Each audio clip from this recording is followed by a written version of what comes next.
অজু করে সিজদায় লুটিয়ে পড়ে চোখের পানি ছেড়ে আল্লাহরে পাপের স্বীকৃতি দেন। আল্লাহ, এমন কোন জুলুম নাই, গুনাহ নাই আমি করি নাই, সগীরা কবিরা, জেনে না জেনে, ইচ্ছায় অনিচ্ছায়, শিরকি বেদাতি সব গুনাহ করেছি। আল্লাহ, আকাশের নিচে জমিনের উপরে আমার চেয়ে বড় গুনাহগার আর কেউ নাই। চোখের পানি ছেড়ে আল্লাহরে বলেন, আল্লাহ, আমি ছাড়া তোমার গোলামের অভাব নাই, তুমি ছাড়া আমার দ্বিতীয় কোনো রব নাই, তুমি ছাড়া তো কেউ আমার গুনাহ ক্ষমা করার নাই, তুমি আমার রব, তুমি আমার সব। বলতে পারবেন? এই তাকরীর আমার পটুয়াখালীর ভাইয়া, এই স্বীকৃতিটা দেখতে আল্লাহ বড্ড ভালোবাসেন, কারণ আমরা সবাই গুনাহগার। আমরা সবাই কি? বিশ্বনবী বলেন, কুল্লুকুম খাত্তাউন, বানি আদম, তোমরা সবাই পাপী। সবাই কি? সবাই পাপী। আমরা সবাই পাপী। আপন পাপের বাটখারা দিয়ে অন্যের পাপ মাপি। আমরা যে পাপী এটা ভাবতে মনে চায় না কারো, খালি অন্যের পাপ দেখি আমরা, এটা ভুল। ওর এই পাপ, ও পাপী, ও জালেম, ও জাহান্নামী, এরকম একটা টেন্ডেন্সি। আমার যে কি হালাত এটার খেয়াল নাই। খেয়াল করতে হবে যে আমি সবচেয়ে বড় পাপী, ঠিক কিনা বলেন? পাপ করি নাই এমন কেউ আছি? হ্যাঁ, আছি। কেউ না জানলেও জানে কে আমার পাপের ঘটনা? পৃথিবী না জানুক আমি তো জানি, আমি কি পাপ করেছি। হায় ও আমার কলিজার টুকরা ভাইয়েরা, মাথাটাকে নিচু করে জীবনের সব গুনার ফিরিস্তিগুলো একটা একটা করে স্বীকার করে আল্লাহরে বলেন, আল্লাহ, আমি পাপী। আল্লাহ, আমার চেয়ে বড় পাপী এই দুনিয়াতে কেউ নাই। আকাশের নিচে জমিনের উপরে আমার চেয়ে বড় পাপী কেউ নাই। একটা একটা করে আল্লাহ স্বীকার করি আমি পাপী। সব পাপের স্বীকৃতি দিলাম। পৃথিবী না জানুক আমি তো জানি, আমি কি পাপ করেছি। হায় আমার পাপের করলে বিচার, বাচার আমার নাই উপায়। দয়াময় তুমি মাফ করো আমায়, মাফ করো আমায়। আল্লাহ তাআলা যদি দয়া করে আমাদেরকে মাফ না করে, আমাদের বাঁচার কোনো উপায় নাই। আপনি কি ভেবেছেন আপনার নামাজ দিয়ে আপনি জান্নাতে যাবেন? আপনি তাহাজ্জুদ গুজার, সেজদা দিতে দিতে কপালে দাগ ফেলেছেন, এটা আপনারা জান্নাতে নেবে না? আপনি এলাকার সবচেয়ে বড় হাতেম তাই, দানশীল, এই দানের ভরসায় বসে আছেন, কুশ্চিন কালো না। আমাদের নামাজ, আমাদের রোজা, আমাদের ইবাদত, এগুলোকে মিজানের পাল্লায় উঠালে কোনো ওজনই হবে না। তবে আমাদের একটা কৌশল জানা আছে, আমরা আল্লাহর রহমতের ভিখারি। আমরা সেদিন আগেই গুনার স্বীকৃতি দিয়ে দেব। আমরা বলবো, আল্লাহ, তুমি প্রশ্ন করার আগে তোমার একটা কথা বলি, আমারে কিছু জিজ্ঞেস করো না, আমি সব করেছি। এমন কোন পাপ নাই যে পাপ আমারে দিয়ে হয় নাই। তোমার রহমত দিয়ে তুমি জান্নাতে পাঠাবা, তোমার দয়ায় জান্নাতে যেতে চাই, আমল দিয়ে না। পারবেন বলতে? কিয়ামতের দিন আমরা বলবো, আল্লাহ, আমার আমল দিয়ে জান্নাত চাই না, আমি তোমার দয়া দিয়ে জান্নাত চাই। তোমার দয়া ছাড়া আমার কোনো উপায় নাই। কারণ আল্লাহ যদি বিচার করে, বাঁচার কারো উপায় নাই। আল্লাহ যদি বলে ফেলেন তুই এটা করলি কেন, ওখানে গেলি কেন, কোরআনে 1000 বার নিষেধ করলাম তারপরেও এই পাপে জড়ালি কেন, এরকম প্রশ্ন ছুড়ে দিলে আমার উত্তর আছে? বাঁচার কোনো উপায় আছে? রোজ হাসরে হে আল্লাহ আমার করুণা বিচার, আল্লাহ করুণা বিচার। বিচার চাহি না তব দয়া চাহি, এ গুনাহগার, করুণা বিচার। আপনার আমল দিয়ে জান্নাতে যাবেন? কি দিয়ে যাবেন? আল্লাহর দয়া দিয়ে। আল্লাহর রহম আর দয়া ছাড়া কেউ জান্নাতের চেহারাও দেখতে পাবে না। চাইবো একজন সত্তার কাছে, আওয়াজ করে বলুন তিনি কে?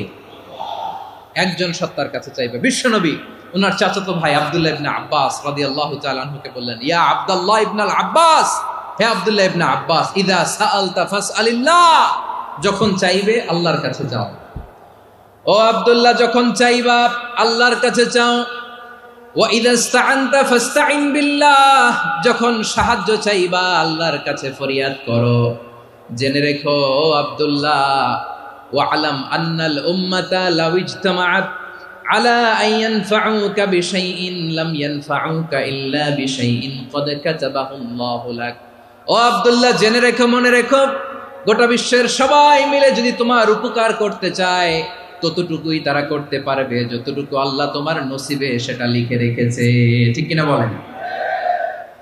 আর যদি গোটা বিশ্বের সবাই মিলে তোমার বিরুদ্ধে কনস্পাইরেসি করে, ষড়যন্ত্র করে, গোটা বিশ্বের সবাই মিলেও যদি তোমার ক্ষতি করতে চায় ততটুকুই শুধু পারবে যেটা আল্লাহ তোমার জন্য বরাদ্দ রেখেছে।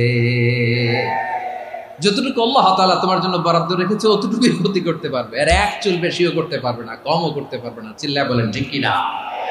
এজন্য আমরা চাইবো কার কাছে? সবাই বলেন নাই, আওয়াজ করে বলেন কার কাছে?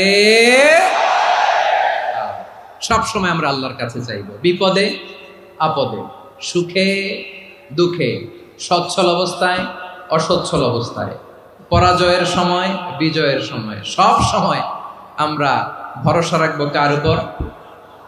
সবাই বলুন। একদল লোক আছে যারা বিপদে পড়লে আল্লাহরে ডাকে, আছে না নাই? পটুয়াখালীতে মাশাআল্লাহ নাই। বিপদ আসলে আল্লাহরে ডাকে, বিপদ নাই আল্লাহও নাই। বিপদে পড়লে নামাজ পড়ে, বিপদও নাই নামাজও নাই। বিপদে পড়লে জিকির করে, বিপদ যখন চলে যায় ওদের জিকিরও বন্ধ হয়ে যায়। এরকম আছে না নাই? কিছু লোক দেখবেন পরীক্ষা আসলে নামাজ পড়ে, আছে আছে। জেনজি আওয়াজ করো, এরকম আছে? এই কমন পড়ে গেছে, কমন পড়ছে। দেখবেন পরীক্ষার সময় নামাজ পড়ে, পরীক্ষাও নাই নামাজও আছে। এরকম কিছু লোক আছে অসুস্থ হলে আল্লাহরে বড্ড ভালোবাসে, আল্লাহরে খুব ডাকে। অসুস্থ হইলে অসুস্থতাও নাই, আল্লাহ স্মরণও নাই। দেখবেন কিছু লোক নির্বাচন আসলে খুব আল্লাহ আল্লাহ হয়ে যায়। তখন দেখবেন মাথার মধ্যে হেজাব লাগায়, পাঞ্জাবি লাগায়, আল্লাহ আল্লাহ হয়ে যায়। নির্বাচনও নাই, এরপরে আল্লাহর কথাও নাই। আছে না নাই? না, এরকম হওয়া যাবে না। সব সময় আমরা আল্লাহরে ডাকবো, বিপদে আপদে সব সময় ভরসা রাখবো আমরা একজনের উপর। আওয়াজ করে বলেন তিনি কে? এ কথায় আল্লাহ তাআলা আমাদের চোখে আঙ্গুল দিয়ে জানিয়ে দিলেন, ফাইদা রাকিবু ফিল ফুলকি দা'আউল্লাহা মুখলিসিনা লাহুদ্দিন ফালাম্মা নাজ্জাহুম ইলাল বাররি ইযা হুম ইউশরিকুন। আল্লাহ বলে একদল লোক আছে, তারা যখন নৌযানে চড়ে, জলযানে চড়ে, সাগরের মধ্যে যখন জাহাজে চড়ে, লঞ্চে চড়ে, তারা যখন তুফানের সম্মুখীন হয় তখন তারা আল্লাহরে বড্ড বেশি ডাকে, একান্ত ভাবে ডাকে, বিশুদ্ধ চিত্তে ডাকে। আবার তুফান থেকে তাদেরকে সেফ জোনে নিয়ে, নিরাপদ জোনে নিয়ে যখন বন্দরে আমি আল্লাহ তাদেরকে ভিড়িয়ে দেই, ওই লোকগুলো আবার আমি আল্লাহর সাথে শিরিক করে। এরকম আছে না নাই? জাহাজে উঠছে, সাগরের মাঝখানে তুফান, ওই সময় দেখবেন আল্লাহ কারে কয়। এই কথা তো আপনাদেরকে বোঝানো সহজ, আপনারা তো নদীর দেশের মানুষ। লঞ্চে চড়েন নাই কারা কারা? দেখি, লঞ্চে চড়ছেন? হ্যাঁ, লঞ্চে চড়ে নাই এরকম একজনও নাই এখানে। আচ্ছা, লঞ্চে উঠছেন কে কে? দেখি। মাশাআল্লাহ মাশাআল্লাহ মাশাআল্লাহ, ঠিক আছে, আপনাদের বোঝানো সহজ। আচ্ছা, লঞ্চে উঠে তুফানের সম্মুখীন হয়েছেন, জলোচ্ছ্বাস, সবাই? মাশাআল্লাহ। তো এই ওয়াজ তো আপনাদের মুখস্থ, ঠিক কিনা বলেন? আমার বলার দরকার নাই, বলেন। মাঝ নদী, তুফান, জলোচ্ছ্বাস, জলের মধ্যে উচ্ছ্বাস, ঢেউ, টর্নেডো, সাইক্লোন, মেঘের ঘনঘটা, পরিবেশ ঘুটঘুটে অন্ধকার, লঞ্চ একবার এদিকে আরেকবার ওইদিকে, ভিতরে কি অবস্থা হয় বলেন তো? হ্যাঁ,